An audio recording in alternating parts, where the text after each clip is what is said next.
तो इस प्रेजेंटेशन में जो हम बात करेंगे वो हम बात करेंगे फ्रिक्शन की। फ्रिक्शन में जो हमारा मेनली टॉपिक है स्टैटिक एंड काइनेटिक फ्रिक्शन, आप खुद कर लेना। मैं शुरू करा रहा हूँ जो वो ड्राई फ्रिक्शन से करा रहा हूँ। वो किससे करा रहा हूँ? ड्राई फ्रिक्शन से। ओके, सो हम बात करेंगे सीधा ड्राई फ्रिक्शन से। ड्राई फ्रिक्शन क्या है?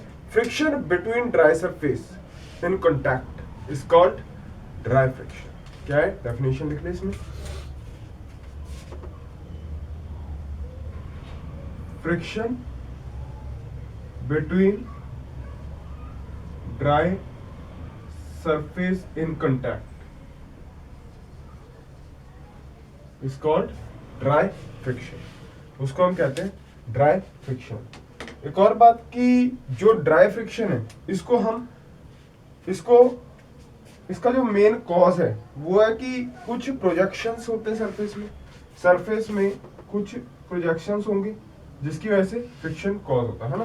सो कॉज में तुम लिख लेना कि minute projection on the surface. अगर इसके कॉज की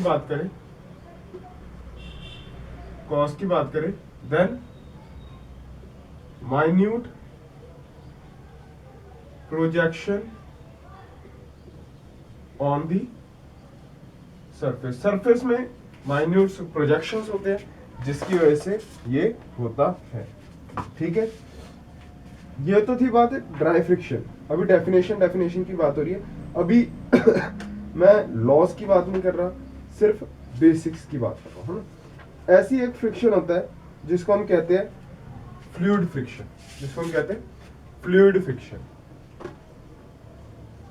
फ्लूइड फ्रिक्शन। इसमें क्या होता होगा अगर सोचे तो, मतलब इसमें क्या होगा? इसमें ड्राई सरफेस थी, इसमें दो सरफेस के बीच में फ्लूइड का कांटेक्ट होगा। Friction between two surface in the presence of fluid. Friction between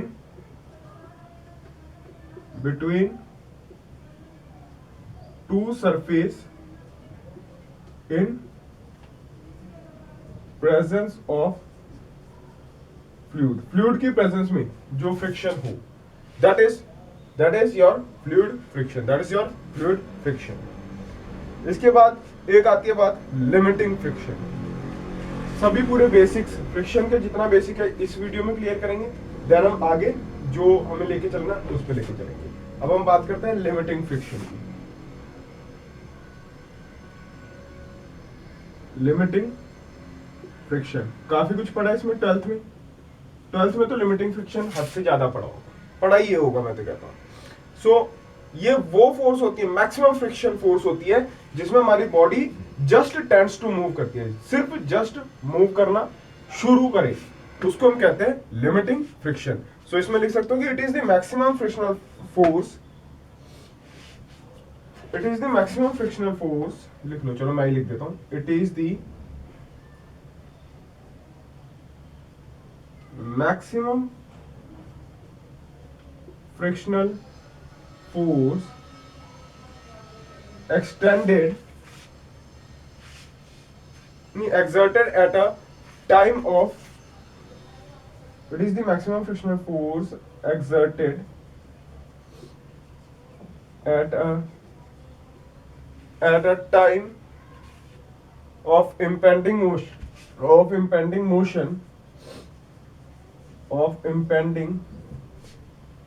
motion such that जिसमें हमारी बॉडी जस्ट मूव करना शुरू करे, that is when object is just tends to move, that is when object is just tends to move. जब हमारा object just move करना शुरू करे, that is your limiting friction. Friction का डायग्राम की बात कर लेता हूँ, फ्रिक्शन के डायग्राम की बात करते हैं थोड़ी सी। देखो ये हमारी सरफेस है, इस पे मैंने कोई ऑब्जेक्ट रखा जिसका वेट W है। अगर इसका वेट W है तो इसके अपोजिट एक हमारा रिएक्शन जाएगा, इसके अपोजिट एक हमारा रिएक्शन जाएगा, that will be normal force, जिसको हम अभी तक R से लिखते आ रहे थे, है ना। ठीक है, ये इस बार हम फ्रिक्शन में इसको N लेके चल रहे हैं। ठीक है, अब मैंने इसी डब्बे को इस साइड खींचना शुरू किया कुछ फोर्स से, that force will be P, उसको हम लेके चल रहे हैं P। अगर इस फोर्स से करेंगे तो इसके अपोजिट में कुछ फोर्स लगेगी, every action has opposite reaction, that force is your frictional force, that force is your frictional force, उस फोर्स को हम कहते हैं फ्रिक्शनल फोर्स।